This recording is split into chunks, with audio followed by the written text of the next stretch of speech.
इंतखाबी और इदारा जाती इस्लाहात, इलेक्ट्रॉनिक वोटिंग, कुलभूषण केस, अहम कानून साजी के लिए विफाकी काबीना में मुशावरत के बाद पार्लियामेंट का मुश्तरका इजलास 11 नवंबर को तलब कर लिया गया। हुकूमती शख्सियात मुतहर्रिक, अपोजिशन के चंद अरकान से खुफिया राबते, कानून साजी आसान बनाने के लिए ईवान से बाहर रहने का पैगाम दिया गया। वजीर आजम ने पार्टी और इत्तेहादी अरकान पार्लिमान को कल सुहराने पर बुला लिया। हिकमत अमली से आगाह किया जाएगा।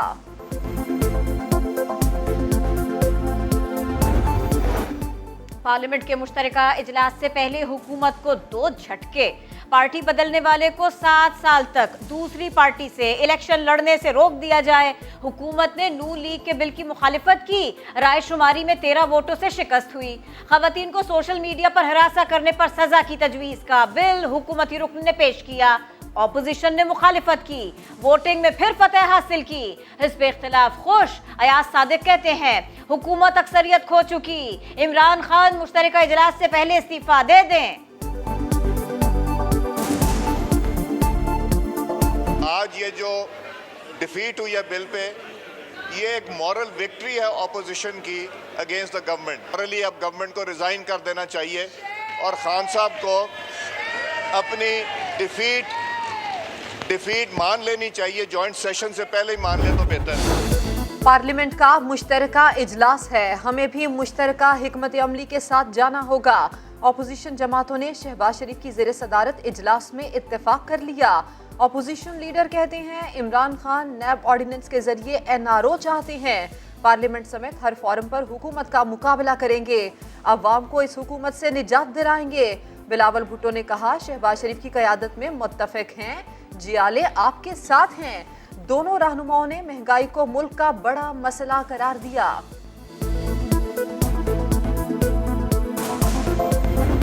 एक माशरा जिसके अंदर इखलाकियत नहीं होती वो इंसाफ भी नहीं कर सकता, वो फिर NRO देता है, फिर वो डील्स करता है चोरों से। एक इंसान जो कि हक के ऊपर खड़ा हुआ है उसकी पावर को अंडर एस्टिमेट ना कर। One moral man is an army.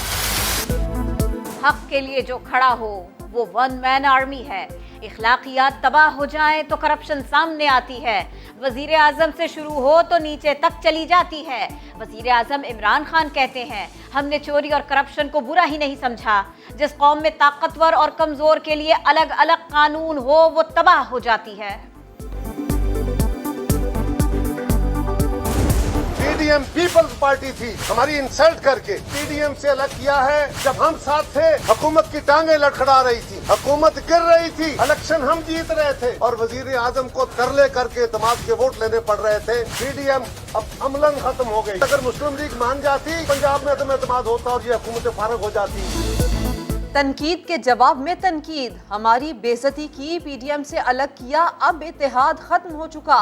कमर समान कायरा अपोजिशन इत्तेहाद पर बरस पड़े, बोले हम साथ थे तो हुकूमत की टांगे लड़खड़ा रही थी।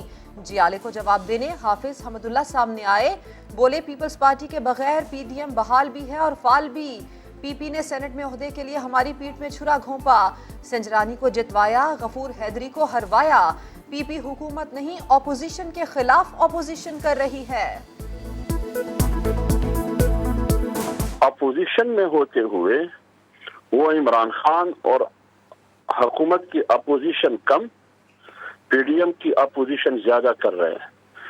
लिहाजा मैं कमरुज़्ज़मान कायरा को मशवरा देता हूँ कि आप मेहरबानी करें, आप अपोजिशन की अपोजिशन ना करें। नवाज शरीफ साहब दिसंबर में क्यों, वो इसी महीने वापस आए। हम तो चाहते हैं कि अपनी कोई कमिटमेंट चले पूरी कर ले। पीडीएम का मार्च है, ये हर साल हुआ है। ये पहले साल हुकूमत आई थी, उस वक्त, उसके बाद अगले साल ये अपना जत्था लेके आ गए, उसके बाद फिर इन्होंने एक शुरू कर दिया, अब ये फिर उन्होंने शुरू कर दिया। तो ये उनकी एक विंटर एक्टिविटी है। हर साल लॉन्ग मार्च होता है, एक और सही।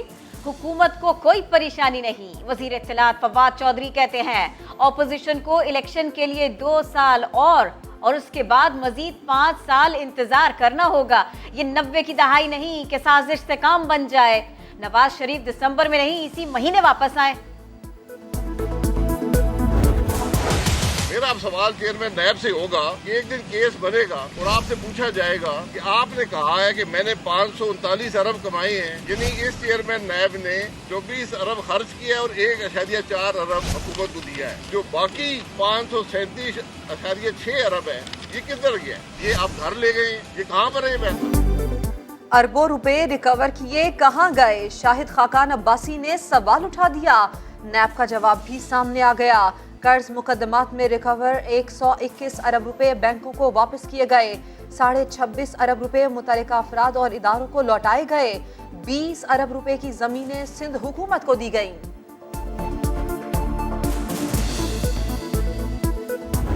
बैंक के लिए कोई 11 अरब रुपए हमें फंड्स में आए थे।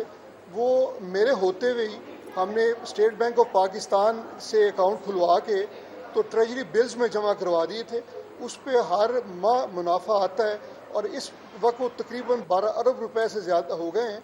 वो वहाँ से निकल नहीं सकते जी। फिक्र नॉट, डैम का पैसा महफूज है, मेरी टीम पहरा दे रही है। साबिक चीफ जस्टिस साकिब निसार कहते हैं स्टेट बैंक में जमा रकम मुनाफे के बाद 12 अरब रुपए तक पहुंच चुकी। अफगानिस्तान में इंसानी बहरान से खबरदार करता रहा, अब यही बात वर्ल्ड फूड प्रोग्राम कह रहा है। आलमी बरादरी सामने आए, अफगान अवाम को दरपेश इंसानी तबाही को रोके, वजीर आजम इमरान खान ने अपील कर दी। वजीर इत्तलात फवाद चौधरी कहते हैं अफगानिस्तान की मदद के लिए खुसूसी फंड कायम कर दिया। विफाकी काबीना ने चावल और गंदम की इमदाद अफगानिस्तान भेजने का फैसला कर लिया। मुस्लिम उम्मा से भी अफगान भाइयों की मदद के लिए अपील की। वहाँ पे बच्चों को बेचा जा रहा है सिर्फ आटे के लिए, चावल के लिए। हम चावल और गंदम जो है वो अफगानिस्तान को भिजवा रहे हैं। अफगानिस्तान के साथ जो हमारी तजारत में जो टैक्सेस थे वो हमने सारे ख़त्म कर दिए हैं, माँ सिवाय एक टैक्स के। महंगाई में पिसे अवाम को बिजली ने झटका लगा दिया। एक माह में बिजली का एक यूनिट 5 रुपए 59 पैसे महंगा हो गया। बिजली की कीमत में 2 रुपए 52 पैसे फी यूनिट इजाफे का नोटिफिकेशन जारी हो गया। नवंबर के बिलों में 50 अरब रुपए इजाफी वसूलियां की जाएंगी। ऑपोजिशन लीडर शहबाज शरीफ ने इजाफे को जालिमाना इकदाम करार दे दिया। बोले ये हुकूमत चलेगी तो ना मईशत चलेगी, ना अवाम की जान बचेगी।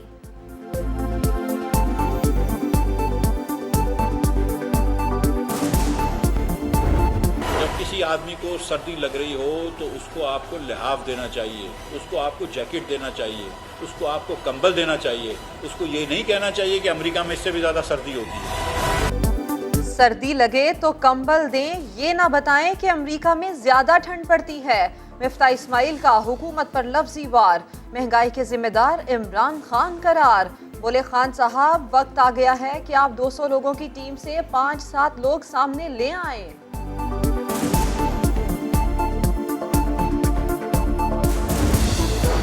NA-75 डस्का इंक्वायरी रिपोर्ट की सिफारिशात पर अमल दरामद का आगाज। ज्वाइंट सूबाई इलेक्शन कमिश्नर आबिद हुसैन और डिप्टी डायरेक्टर अतहर जावेद अब्बासी को OSD बना दिया गया। नोटिफिकेशन जारी। दोनों अफसरान इंक्वायरी रिपोर्ट में कोताही के मुर्तकिब करार पाए थे। नाजिम जोखियों का कत्ल, तहकीकाती टीम ने मजीद 3 अफराद को हिरासत में ले लिया। कराची पुलिस चीफ कहते हैं तफ्तीश में कोई दबाव नहीं। रुकने सिंध असेंबली जामो वैस को कोई VIP प्रोटोकॉल नहीं दिया जा रहा, वो लॉकअप में हैं। पेशी के दौरान हथकड़ी ना लगाने पर भी मुतालिका अफसर से पूछगछ की गई। उनको VIP प्रोटोकॉल जहां तक पुलिस स्टेशन में रखने का ताल्लुक है वो बिल्कुल नहीं दिया जा रहा। वो एक थाने की नॉर्मल जो हवालात हैं उसमें ही हैं और अंडर कस्टडी हैं। कत्ल से पहले, कत्ल के वक्त और कत्ल के बाद नूर मुकद्दम के साथ क्या कुछ हुआ? CCTV में बहुत कुछ रिकॉर्ड हुआ। नूर हाथ जोड़कर जाहिर जाफर की मिन्नत समाजत करती रही। गैलरी से छलांग लगाकर जख्मी भी हुई। गिरती पड़ती गेट पर गई मगर चौकीदार और माली ने दरवाजा बंद कर दिया। मुल्जिम जाहिर जाफर घसीट कर फिर ऊपर ले गया। पुलिस ने CCTV वीडियो की ट्रांसक्रिप्शन अदालत में जमा करा दी।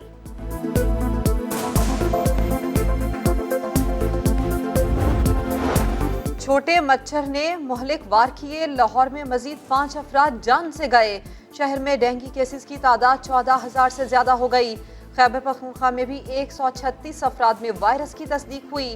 नौशहरा, मर्दान, हरीपुर और स्वाबी भी हाई रिस्क अजला करार।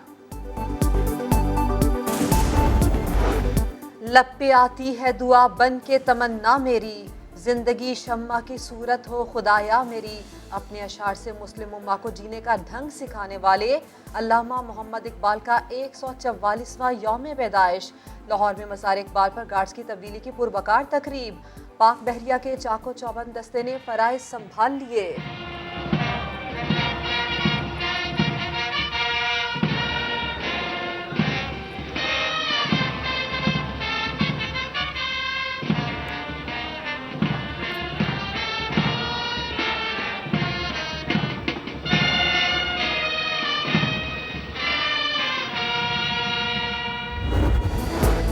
काराबाग का यौम दिफा, आज़रबाईजान में जश्न, बाकू में रोशनियां ही रोशनियां। आज़री, तुर्क और पाकिस्तानी परचम लहराए गए, पाकिस्तान जिंदाबाद के नारे लगाए गए।